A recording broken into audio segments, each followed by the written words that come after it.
Hi viewers, నమస్కారం. నేను మీ సిరి. Welcome back to నేను కోరి. ఈరోజు కథ ద డెవిల్ డాన్ ఎపిసోడ్ 6. మీ మనసుకు నచ్చే అత్యంత అద్భుతమైన కథ. కథ నచ్చితే లైక్ చేయండి. ఈ విభిన్నమైన కథ మీకు ఎలా అనిపించిందో మీ అభిప్రాయాన్ని తప్పకుండా కామెంట్ చేయండి. ఇక కథలోకి వెళ్తే, తనని జాబ్ నుండి టర్మినేట్ చేయడంతో తీవ్రమైన షాక్తో ఆరుహి మైండ్ అంతా బ్లాంక్ అయింది. నిస్సహాయంగా లెటర్తో వెనుదిరిగింది. ఒక దెబ్బ నుండి తేరుకోకముందే మరో దెబ్బ తగలడంతో ఆరుహి హృదయ వేదన మాటల్లో చెప్పలేనిది. కళ్ళల్లో కన్నీళ్లు నిండాయి. బ్లాంక్గా నడుస్తూ కిందకొచ్చింది. తను చూడగానే సాక్షి తన దగ్గరకొచ్చి పక్కకు లాక్కుని వెళ్ళి ఏమైంది అని అడిగింది ఆదుర్దాగా. సార్, నన్ను జాబ్ నుండి టర్మినేట్ చేశారు, కన్నీటితో చెప్పింది ఆరుహి. సాక్షి షాక్ అయిపోయింది. ఏంటి నువ్వనేది? ప్రణయ్ సార్ నిన్ను టర్మినేట్ చేశారా? అవునన్నట్టుగా తలూపింది ఆరుహి. సాక్షి అయోమయంగా చూస్తూ నేనిప్పుడే అతనితో మాట్లాడతాను అని ఆరుహి ఆపేలోపే వేగంగా పైకి వెళ్ళిపోయింది. ఆరుహి బాధగా చైర్లో కూర్చుంది. సాక్షి ప్రణయ్ క్యాబిన్ డోర్ ఓపెన్ చేయబోతూ అతను ఎవరితోనో ఫోన్లో మాట్లాడడం విని అక్కడే ఆగిపోయి శ్రద్ధగా వింటుంది. రణధీర్ సార్, మీరు చెప్పినట్టుగానే చేశాను. ఆరుహిని జాబ్ నుండి తీసేశాను. ప్రణయ్ మాటలు విని సాక్షి షాక్తో కళ్ళు పెద్దవి చేసింది. వాట్? ఆ రణధీర్ ఆర్డర్ చేస్తే ప్రణయ్ సార్ ఆరుహిని జాబ్ నుండి రిమూవ్ చేశాడా? రణధీర్పై పట్టలేనంత కోపం వచ్చింది సాక్షికి. ఎస్ సార్, డోంట్ వరీ, తను ఈరోజే ఇక్కడి నుండి వెళ్ళిపోతుంది అని ప్రణయ్ మాట్లాడుతూ ఉంటే బాధ కోపం కలగలిపిన భావంతో అతని వైపు చూస్తుంది సాక్షి. అటువైపు నుండి Randhir, good, you will get your money and I want her mobile number అని అనడంతో ఓకే సార్ అని ఆరుహి ఫోన్ నెంబర్ ఇచ్చాడు ప్రణయ్. సాక్షి డోర్ తీసుకుని లోపలికి వెళ్ళింది. ఆమెను చూసి తడబడి బాయ్ సార్ ఫాస్ట్గా చెప్పి ఫోన్ పెట్టేశాడు. సాక్షి, నువ్వా? ప్రణయ్ సార్, ఆ రణధీర్ చక్రవర్తి ఆర్డర్తోనే మీరు ఆరుహిని టర్మినేట్ చేశారా? అలా ఎలా చేయగలరు? అసహనంగా అంది సాక్షి. ప్రణయ్ లేచి ఫాస్ట్గా డోర్ వేసి సాక్షి దగ్గరకొచ్చాడు. నేనేం చేయగలను సాక్షి? ఆ రణధీర్ నార్మల్ పర్సన్ కాదు, రాక్షసుడు. నాతో సహా స్టాఫ్ అందరినీ ఫైట్ చేస్తానని బెదిరిస్తున్నాడు. ఈ హోటల్ అతని ఫ్రెండ్ది అండ్ అతను కూడా partner and board of the director. అనుకుంటే ఏదైనా చేస్తాడు. నాకు వేరే ఆప్షన్ లేదు. సాక్షి బాధగా సోఫాలో కూలబడింది. కానీ పాపం ఆరుహి ఇప్పుడేం చేస్తుంది? తనకి మనీ చాలా అవసరం. ప్రణయ్ తన పక్కన కూర్చొని ఆమె భుజం మీద చేయి వేసి, ఆ రోజు జరిగిన దానికి రణధీర్ చక్రవర్తి ఆరుహిపై ఇలా రివెంజ్ తీర్చుకుంటాడని నాకు తెలియదు. బట్ డోంట్ వరీ, ఆరుహికి వేరే జాబ్ వస్తుంది అన్నాడు. సాక్షి అతని భుజంపై తలాడించి, నాకు ఆరుహి గురించి భయంగా ఉంది సార్. నిన్న తన పిన్ని ఇంట్లో నుండి గెంటేసింది. ఈరోజు ఉన్న జాబ్ కూడా పోయింది. ఒకేసారి 2 షాక్లు. తను ఎలా తట్టుకోగలుగుతుంది? ఇప్పుడు ఏం చేస్తుందో అంది ఆందోళనగా. ఇంట్లో నుండి గెంటేశారా? తెల్లబోయాడు ప్రణయ్. దానికి కారణం కూడా రణధీర్ సారేనా? ఓ మై గాడ్, ఆరోహి విషయాన్ని రణధీర్ సార్ చాలా సీరియస్గా తీసుకున్నట్టున్నాడు. పూర్ ఆరోహి, అతన్ని ఎలా ఎదుర్కొంటుందో ఏంటో మనసులో అనుకుని సాక్షి తల మీద చేయి వేసి నిమురుతూ ఎవ్రీథింగ్ విల్ బీ ఫైన్ అని అంటూ డీప్ బ్రీత్ తీసుకున్నాడు. Hope so. సాక్షి సాలోచనగా తలాడించి అక్కడి నుండి లేచి ఆరుహి దగ్గర వెళ్ళింది. చైర్లో వెనక్కి వాలి శూన్యంలోకి చూస్తున్న ఆరుహి భుజం మీద పడిన సాక్షి చేయికి తేరుకుని తన వైపు చూసింది. సాక్షి తన పక్కన కూర్చుంది. మేనేజ్మెంట్ ఆర్డర్ అంటే ఆరుహి, ప్రణయ్ సార్ ఇప్పుడేం చేయలేను అన్నారు. నీకు వేరే జాబ్ ఖచ్చితంగా దొరుకుతుంది. నేను ప్రణయ్ సార్ నీకు త్వరగా జాబ్ వచ్చేలా చూస్తాం. తను ఇంకా భయపడుతుందని రణధీర్ విషయాన్ని దాచింది సాక్షి. థ్యాంక్ యూ సాక్షి. నా జాబ్ పోవడానికి కారణం ఆ రణధీర్ చక్రవర్తినే కదా? కోపంతో రగిలిపోతూ అంది ఆరుహి. అవును, వాడి. నీ మీద ఈ విధంగా రివెంజ్ తీర్చుకుంటాడో అనుకోలేదు. వాడిని ఊరికే వదలకూడదు ఆరుహి. వాడికి గట్టిగా బుద్ధి చెప్పాలి. అదంతా తర్వాత ఆలోచిద్దాం. నువ్వు ధైర్యంగా ఉండు. నీకు ఇప్పుడు కొన్ని మంత్స్కి సరిపడా మనీ ఉంది. నేను కూడా ఉన్నాను నీతో. సో నువ్వు వరీ అవ్వాల్సిన అవసరం లేదు అని భరోసాగా అంటూ తనే గట్టిగా హగ్ చేసుకుంది సాక్షి. ఆరుహి కళ్ళలో నీళ్లు తిరిగాయి. థ్యాంక్ యూ సాక్షి. నా అనుకున్న వాళ్ళు నన్ను వద్దనుకున్నా నువ్వు నా తోడుగా ఉన్నావు. నువ్వు లేకపోయి ఉంటే నా పరిస్థితి ఎలా ఉండేదో ఏంటో. Thank you so much. Sakshi తనని వదిలి కన్నీళ్లు తుడిచింది. ముందు ఇంటికి వెళ్ళు, థ్యాంక్స్ల తర్వాత. వెళ్ళి రెస్ట్ తీసుకో, ఏం ఆలోచించకు. తనకి రూమ్ కీస్ అందించింది. కీస్ అందుకుని హోటల్ నుండి బయలుదేరి ఇంటికి చేరుకుంది ఆరుహి. లాక్ తీసుకుని తన రూమ్లోకి వెళ్ళి బెడ్పై కూలబడి తలను 2 చేతులతో పట్టుకుంది. ఇదంతా రణధీర్ తన ఫోన్లో చూస్తున్నాడు, పెదవులపై ఈవిల్ స్మైల్తో. ఆరుహి తనకు తెలియకుండానే రణధీర్ నిఘాలో ఉంది. గంట క్రితం ఆరుహి సాక్షి తమ ఇంటి నుండి బయటకు వెళ్ళిన వెంటనే ఒక వ్యక్తి దొంగల సాక్షి ఫ్లాట్కి వెళ్ళాడు. తన దగ్గర ఉన్న కీస్ నుండి ఒక కీ తీసి డోర్ ఓపెన్ చేసి ఇంట్లోకి ఎంటర్ అయ్యాడు.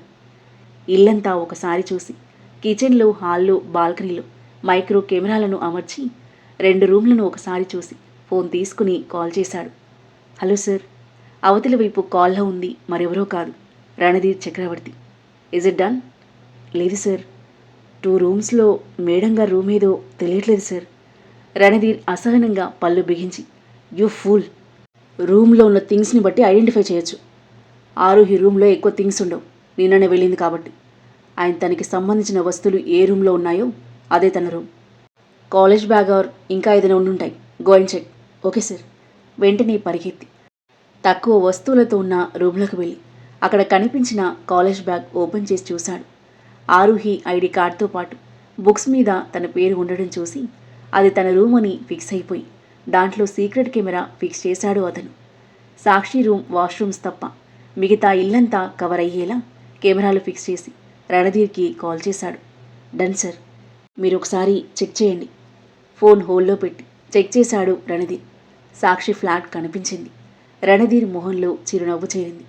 కాల్ ఆన్ చేసి, గుడ్, ఫాస్ట్గా అక్కడి నుండి వెళ్ళిపో. ఆరుహి త్వరగా వచ్చే ఛాన్స్ ఉంది. దొరికిపోయావో చంపేస్తాను, అర్థమైందా? సీరియస్గా చెప్పిన రణధీర్కి ఎస్ సార్ అని బదిలిచ్చి ఫోన్ పెట్టేసిన ఆ వ్యక్తి ఫాస్ట్గా డోర్ లాక్ చేసి ఎలా వచ్చాడో అలాగే ఎవరు చూడకుండా వెళ్ళిపోయాడు. ప్రస్తుతం రణధీర్ డీప్ బ్రీత్ తీసుకుని ల్యాప్టాప్ స్క్రీన్లో కనిపిస్తున్న ఆరుహి వైపు చూస్తున్నాడు. ఆరుహి బెడ్ మీద నుండి లేచి టేబుల్పై బాటిల్ తీసుకుని వాటర్ తాగేసి పైకి ముడిచిపెట్టుకున్న హెయిర్ బన్ తీసేసి తన కురులకు స్వేచ్ఛనిచ్చింది. నడుం కిందుగా అలల్లా వేలాడుతున్నాయి ఆమె నల్లని కురులు. రణధీర్ ఆరుహి ప్రతి కదలికను గమనిస్తున్నాడు. అల్మారాలో నుండి night wear bottom and T-shirt తీసి బెడ్ మీద పెట్టి తన హోటల్ యూనిఫామ్ కోట్ పక్కన పెట్టి షర్ట్ బటన్స్ తీస్తూ ఉంది.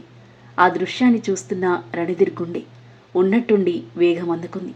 ఆరుహి షర్ట్ విప్పేసి పక్కన చైర్లో పడేసింది. లైటు వెలుగులు బంగారు వర్ణంలా అందంగా మెరిసిపోతున్న ఆమె సన్నని నడుం మధ్యలో ఉన్న లోతైన నావికి అతుక్కుపోయాయి అతని చూపులు. ఆమె వంపు వయ్యారాలు అతనిలో మోహాన్ని రగిలిస్తూ ఒళ్లంతా వేడెక్కినట్టుగా అయిపోయి తన షర్ట్ పై బటన్స్ రిమూవ్ చేసిన రణధీర్ ఆరుహి ఇన్నర్ హుక్స్ తీస్తుండడం చూసి కళ్ళు మూసుకున్నాడు. నిమిషం తర్వాత కళ్ళు తెరిచి చూసేసరికి ఆరుహి డ్రెస్ చేంజ్ చేసుకుని వాష్రూమ్కి వెళ్తూ కనిపించింది. చైర్లో వెనక్కి వాలి తను బయటికి రావడం కోసం చూస్తున్నాడు.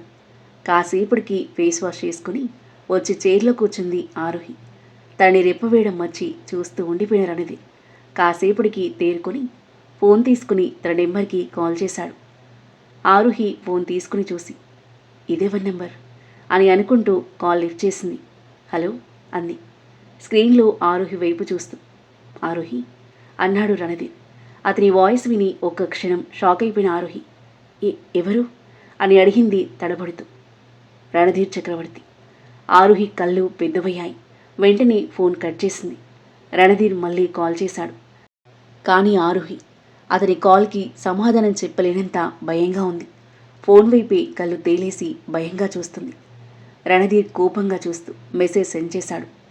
Miss Aaruhi, my eyes will always be on you, pick up the call. ఆ మెసేజ్ చూడగానే ఆరుహి ఫోన్ ఆమె చేతిలోంచి కింద పడిపోయింది. రణధీర్ గట్టిగా నవ్వుతూ మళ్ళీ ఫోన్ చేశాడు. బెదురుగా చూస్తూ వణుకుతున్న చేతులతో ఫోన్ అందుకొని లిఫ్ట్ చేసింది.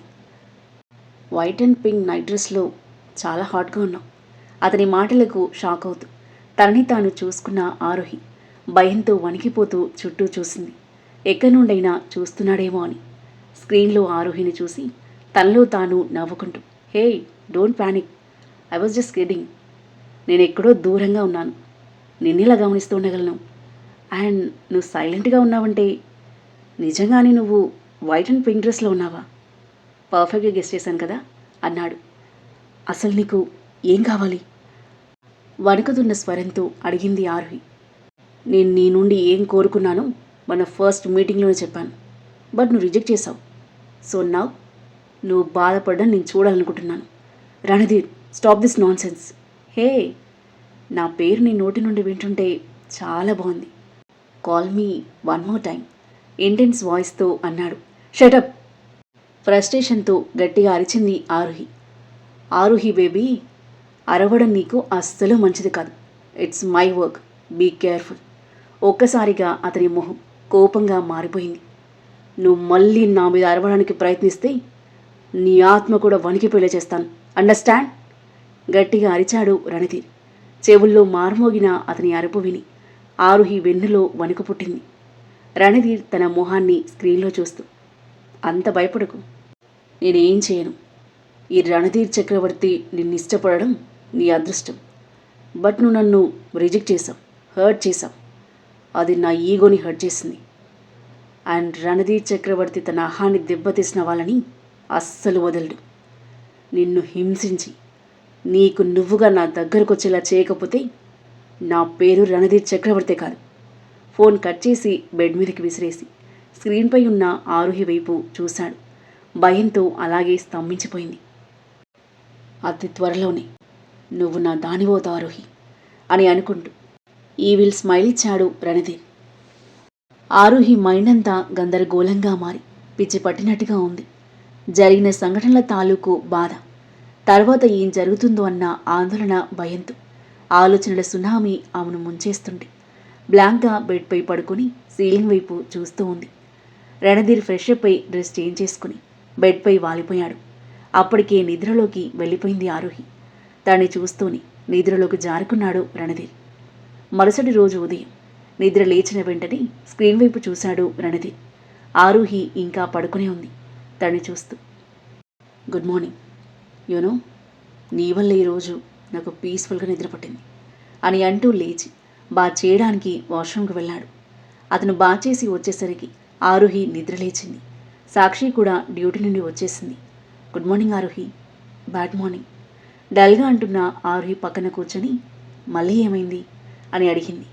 ఆరుహి రణధీర్ గురించి మొత్తం చెప్పేసింది. వాళ్ళ కన్వర్జేషన్ వింటూ డ్రెస్ వేసుకుంటున్నాడు రణధీర్. ఆరుహి చెప్పింది విని షాక్ అయిపోయింది సాక్షి. నాకొక డౌట్ ఆరుహి.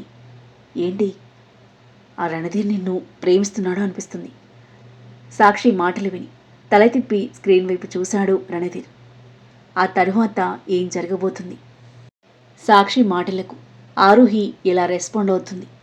ఆరుహి రెస్పాన్స్కి రణధీర్ ఎలా రియాక్ట్ అవుతాడు? రణధీర్కి ఆరుహి మీద ఉంది లస్టా లవ్. ఆమెను దక్కించుకోవడానికి అతను ఎలాంటి ప్రయత్నాలు చేయబోతున్నాడు? ఆరుహి అతని ఎలా ఎదుర్కొనుంది? అద్భుతమైన కథనంతో, మీ ఊహకందని మలుపులతో ఎంతో ఆసక్తికరంగా సాగి ఈ కథ యొక్క నెక్స్ట్ ఎపిసోడ్ కోసం మన నెక్స్ట్ వీడియో చూడండి. కథ నచ్చితే లైక్ చేయండి. ఈ విభిన్నమైన కథ మీకు ఎలా అనిపించిందో మీ అభిప్రాయాన్ని తప్పకుండా కామెంట్ చేయండి. ఇంకా ఇలాంటి ఇంట్రెస్టింగ్ స్టోరీస్ కోసం మన ఛానల్ని సబ్స్క్రైబ్ చేయండి. Thank you for listening.